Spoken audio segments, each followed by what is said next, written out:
We are starting out with The Godfather. I don't know if these glasses are Godfather-esque, but I'm feeling this all black aesthetic, and I thought it was pretty proper to do black for this video. Anyway. Okay guys, so this is not the real clip. The intro will start pretty soon right after this. I just kind of wanted to put this in to show you that I'm trying my absolute best to do this correctly, and this was just me kind of like testing it out the other day. But thank you for tuning in, thank you for supporting my channel, and I hope you like the video. Okay?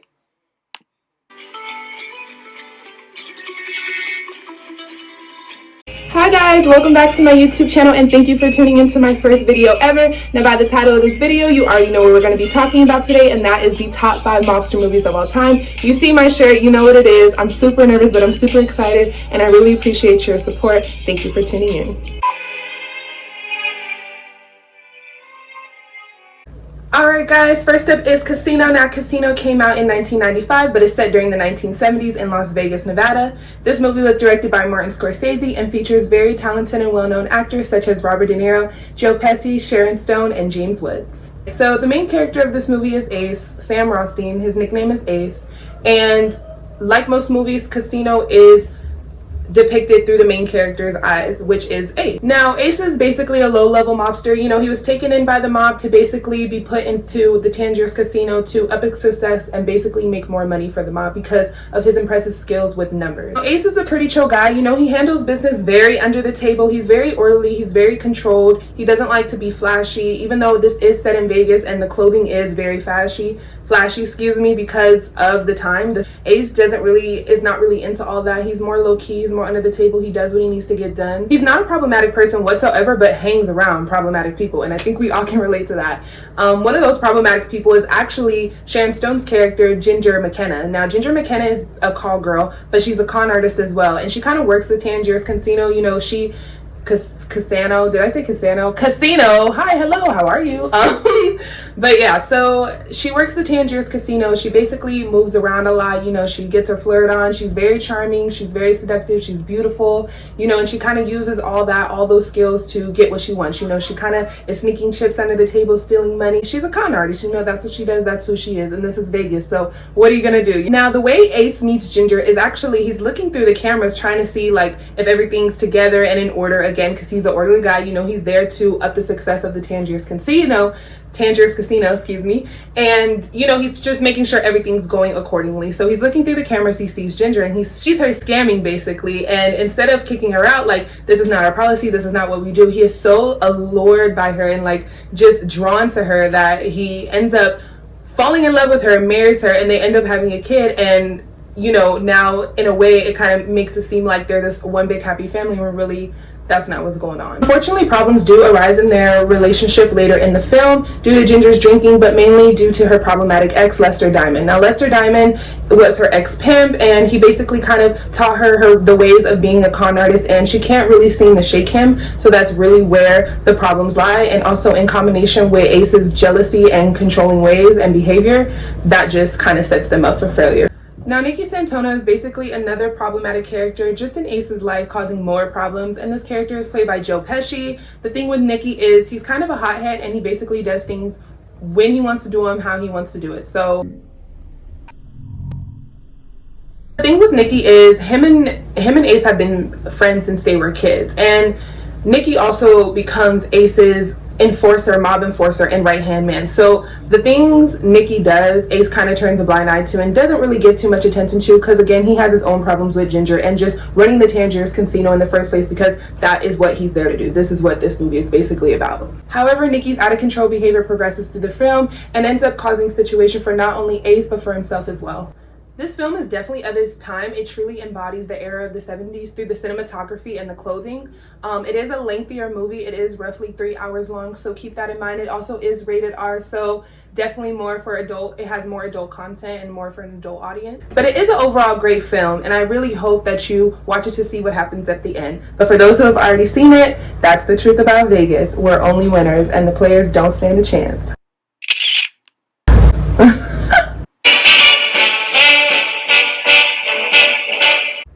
Alright, if you made it to number 2, 2 on the list. Thank you so much. I really appreciate your support and thank you for continuing to tune in. Now, number 2 on this list is the one, the only Goodfellas. Now, Goodfellas came out in the 1990s, but it's set during the mid 1950s to about late 1980s. This movie was also directed by Martin Scorsese and also features actors Lorraine Bracco, Ray Liotta, Robert De Niro, and Joe Pesci. The main character of this film is Henry Hill, played by Ray Liotta, and this movie is a narration of his life, working his way up to be one of the big mob bosses in the mafia. So Henry Hill is an Italian-Irish mobster who, since he was a kid, wanted to be a wise guy and worked his way up to be a wise guy as well. As he gets older, he establishes a crew with 2 other mobsters, Jimmy and Tommy. Now, Tommy is basically your out-of-control anger management head case who can't keep his temper, while Jimmy, on the other hand, is more wise. He's a little bit older and he's a little bit more level-headed when handling situations. However, even though these 2 are very different in how they carry themselves with the crew, they both have the same energy when it comes to their chilling and intimidating presence on film, on stage, in the movie, and just in general. They're not ones to be played with, let's just say that. So during the film, Henry eventually meets his future wife and mother of his kids, Karen. Now, during the course of the relationship, the consequences that come with having a mobster as the husband and being a part of the mafia as an entirety, it ends up causing problems within their marriage and within their family. And Henry then eventually becomes overwhelmed just by the lifestyle, but mainly because of his side hustle that he established with his crew members, Jimmy and Tommy. So he basically gets caught up in the wholeness of it all, and it eventually gets the best of him. This film is a bit shorter than Casino. It rounds out at about roughly 2.5 hours. It is also rated R, so please keep that in mind. But overall, it's a great film because of its storyline and its writing, and it definitely is a film that keeps and captures your attention. But for those who have already seen it, no, you insulted him a bit. You insulted him. No, I didn't insult him. Okay. Because guess what? It's over. Drinks are on the house.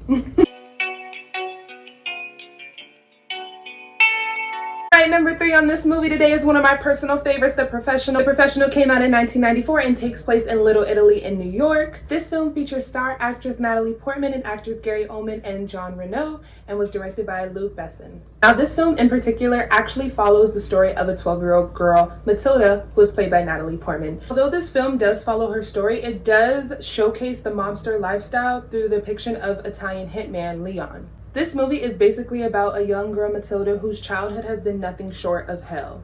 She's really just a troubled girl haunted by the traumas of her life, and as an effect of that, ends up building a relationship with basically her next door neighbor, Italian hitman Léon, and in that, he ends up becoming like a father figure to her, and they end up building this father-daughter relationship during the time they spend together.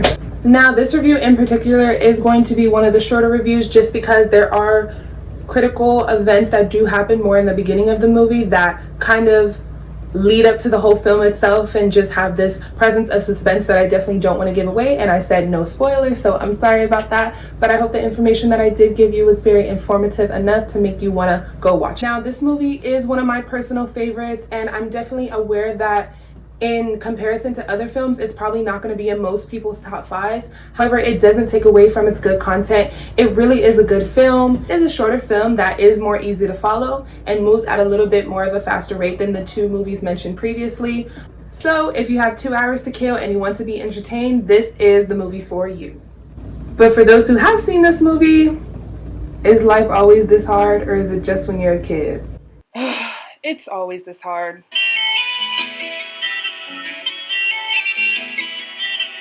Alright guys, number 4 on this list is Road to Perdition. Now, this movie came out in 2002 but takes place during 1931 in the Chicago area, definitely during the Depression era. This film features very infamous actors that you might know yourself: Tom Hanks, Daniel Craig, Jude Law, and Stanley Tucci, and was directed by Sam Mendes.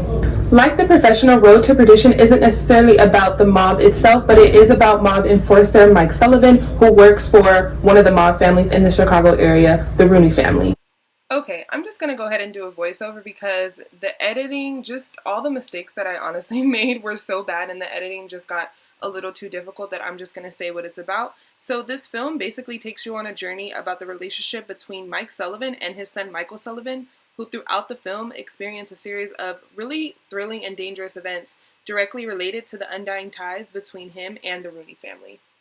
Also similar to The Professional, this movie is shorter in length. It is about 2 hours, and this review is going to be short as well, just because, like The Professional as well, there are just things that happen in the beginning of the film that will kind of take away and release spoilers, and I don't want to do that. But I definitely don't mind doing different reviews if you want to know what happens, but I just don't want to give it away because it is a really, really good movie. With that being said, this movie really just captivates the era of the Depression. I mean, it's melancholiness, it's eeriness. I don't know if those are words, but I'm using them. You get the gist of it. You know what I'm trying to say. It's just the energy is so sad, it's so dark, but it's just a good movie, and that's what makes it so good is just the embodiment of being able to express that era so well. Also, the director, Sam Mendes, wanted to go for a different take on it. Now, this film isn't like other mobster films because it's more true to the originality and the relatability of the mob. Like, the thing about this movie is it's more truthful to probably how the mob works in real life, and that's what the director wanted to depict. It's really just a good movie overall, and honestly, if you're a big Tom Hanks fan, his performance in this film is just out of this world, and it really showcases his talents and variations as an actor. I mean, it's really unlike any movie roles he's ever played. He has played more serious roles, but in this role particularly, it's just a different energy he brings to the table, and it really is impressive, and the movie as a whole is just an impressive film itself. This movie also is generally different than other mobster films, especially the ones mentioned in today's video, just because there aren't really any adventurous or comedic aspects in the film. It definitely is a serious, dramatic film, and not in a bad way, just it's a drama, it's a serious film. So in all that, I really hope you tune in. I really hope you like this review, but for those who have already seen it, just one last thing, and then it's done. Bum bum bum.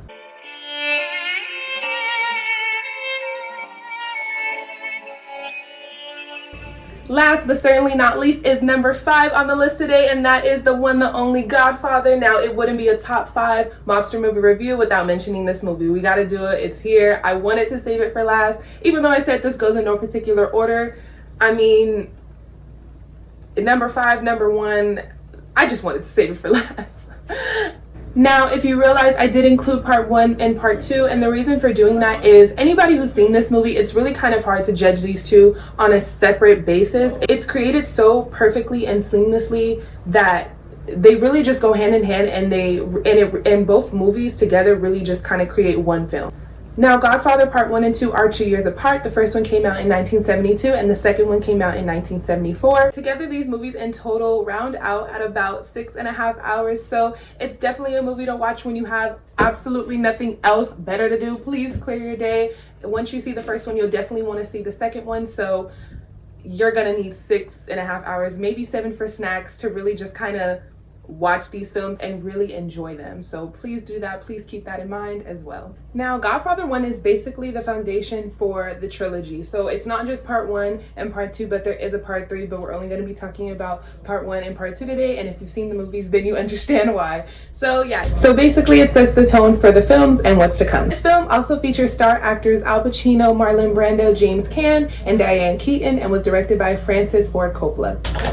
With the setting of The Godfather 1, it does take place in New York during the 1940s. Now, the difference between the 2 movies versus the other 4 movies mentioned is that these movies are specific to the family. So in the other movies, it was more about, you know, a mobster working for a mob boss, a mob enforcer. It just really the different elements that comes with the mobster lifestyle, the mafia ways. But these 2 movies in particular, and what sets this trilogy apart in general from other mobster movies, is that it is solely based on the family. It's solely based on the mafia, a specific particular family, and in this instance is about the Corleone family. So in the Corleone family, you have the Don, Vito Corleone, played by Marlon Brando, and part 2 played by Robert De Niro, because it does do a little bit of a flashback, but I'm going to try to do my best to keep these 2 separate as best as I can, but give a thorough review and a full review because they do really go hand in hand, but the information basically kind of stays the same. So you have the Don, Vito Corleone, and then you have his 3 sons and his daughter. So his 3 sons are Sonny, Fredo, and Michael, in that order. Sonny is the oldest, Fredo is just kind of the middle child, he's kind of over there, and then you have Michael, who's the youngest, and then Connie, she's the daughter. Now, Sonny is in line to be the Don, basically. So the Don is older. He's clearly an older man. You know, he's been in the business for a long time. He's been the head of the family for a long time. So now it's Sonny's turn to kind of take that role and really embody that role as the Don, because he's firstborn. Fredo, he's just really over there. He's not really like, if you've seen the movie, you honestly feel bad for Fredo, I'm not gonna lie, but he's the middle child. I'm sorry to all my middle child people out there, but he's just really over there. Now you have Michael, who's like the apple of the eye, the good son. He's a World War II veteran. I mean, he doesn't want anything to do with the family. He definitely has respect for his family as a family, but in terms of the business, in terms of being part of the mafia, he's good. You know, he's over there. He's, like I said, he was a World War II vet, and he's just basically trying to live his life and do his thing.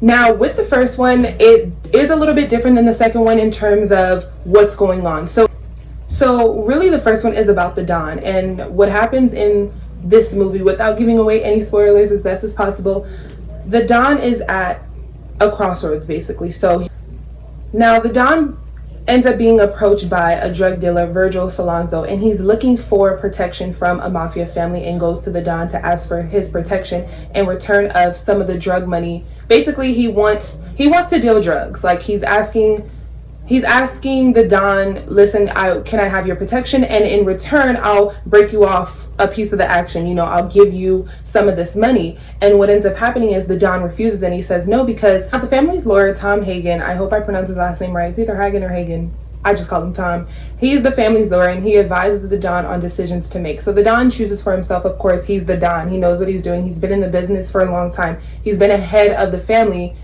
for a long time. He knows what he's doing, but he still has an advisor. He still has the family lawyer as an advisor, Tom, to just kind of console with, to basically just listen, like, should I make this move? Is this a good investment? Is this a good business move? Is this a good business venture? So Tom is like, don't do it, you know, don't get involved with Virgil, you know, like, it's drug money, and you know, it could potentially be at a cost instead of a profit. So with that, the Don refuses, and just problems begin to escalate in that, because he says no. And you know what? People don't like to hear the word no, but they need to get used to it. Period. Period. Period. Period. Period. Period. Nothing else to say, like, period. Period. Period. Period. Period. Period. Period. So yeah, that just kind of causes a stir and causes problems that escalates the film into what it is. And I can't give away too many spoilers because I don't want to ruin it for you, but it really is an all-around great film. The writing is unbelievable. The dialogue is unbelievable. The setting, there's a point in time where Michael goes to Italy, and you kind of see how he, like, his time as an army vet.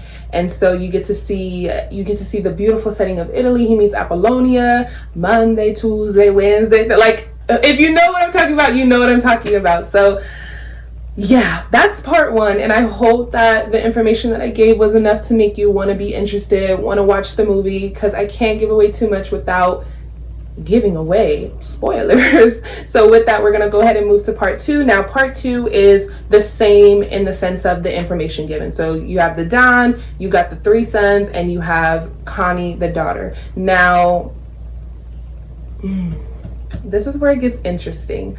So with part two, you get to see how the Don became the Don. And this is where the actors are different in part one and part two. So in part one, Marlon Brando, phenomenal actor, does a phenomenal job playing the Don as an older gentleman. But with the second one, Robert De Niro plays him young, because you get a flashback and you get to see how the Don becomes the Don. Now, that's kind of part of what the movie is about, but then it cuts to Michael. Now Michael is the head of the family, and I can't tell you how that happens, but he's the head of the family now. So like I said in part one, Michael did not at all whatsoever want to be a part of the family. He didn't want to be a part of that lifestyle, but he ended up having no choice, and he became the Don. Now, Michael ends up meeting Kay, played by Diane Keaton. And if you've seen the movie, Kay is just kind of, her real name should be Karen, let's just say that. And she's just, she's just not Apollonia, you know, the Apollonia you see in part one. And I really hope I'm giving the best information possible, because there's so many things that transpire that will give away spoilers, which is not what I want to do. But maybe in the next review I might just have to say what it is, because it's so hard when I do other movies. But anyways, yeah, so in part one, Michael meets Kay, but in part two you see their marriage, you see the kids that they have, and now he has his own family for himself, but he's also now the head of the Corleone family, period. The thing with Michael is you just basically see the transformation, the evolution of Michael as the Don in part one, but just so seamlessly, so effortlessly into part two as well. And you get to see him as a leader, you get to see him as the Don, which is really, really exciting, because you know, how do you take somebody who didn't want to be a part of something and now they're the most powerful person really in the state, like in New York, you know, they're just but with that being said, Al Pacino, oh my god, just blows my mind. And this is why I kept part one and part two at the end, because The Godfather, honestly, just even taking it out of the top five, it really is just in the best movies of all time. So again, you get to see Michael's relationship with his own family, but then you get to see the relationship with his wife and his kids and that part of his family, and then you see him as the Don, and it really just is a beautiful movie that encapsulates really Michael and how he handles situations and how he is holding up being the Don. And it's through really his eyes, with the exception of the flashback that you get in the beginning of the film when it shows you the original Don, Marlon Brando, and how he became the Don. So with that, I really hope that in general this review was to your liking, was to your understanding, because sometimes I cannot get my words together and I'm fumbling and stuttering and saying like and saying and I really need to get it together. But this was my first video, and I really appreciate you guys tuning in, supporting me, and just being here and watching this and watching to the end. Thank you so much. You get a kiss of a bellissima, just insert Italian words here. You know, you get all the love and all the support from me, and I really appreciate you watching this video. All right, we do have an honorable mentions list, and I'm really excited to say what it is. Obviously, my top five, that was my personal opinion, but obviously it comes from an unbiased perspective in terms of the review itself. But it is in my top five just because those 5 movies are some of my favorites. So in an honorable mention state, we're gonna have Once Upon a Time in America, Untouchables, A Bronx Tale, The Irishman, Godfather Part 3, and Carlito's Way. And just to let you guys know, it's not that I dislike these movies by any way, shape, or form. Some of them I've seen, some of them I haven't, some of them I did not finish. So with that, I didn't feel that it was appropriate for me to give a review, just because I didn't have my full attention in them when I was watching them. Maybe I didn't like them, or maybe I just didn't get to finish the movie itself or watch it in general. With that, I hope you please like, comment, and subscribe, turn on those post notifications, and let me know which review you like best. And please watch the movie and tell me which movie you liked, and tell me if you liked it even at all, and if my review helped. So I hope you guys have a really good day. Please stay safe and tune into the next video. Bye!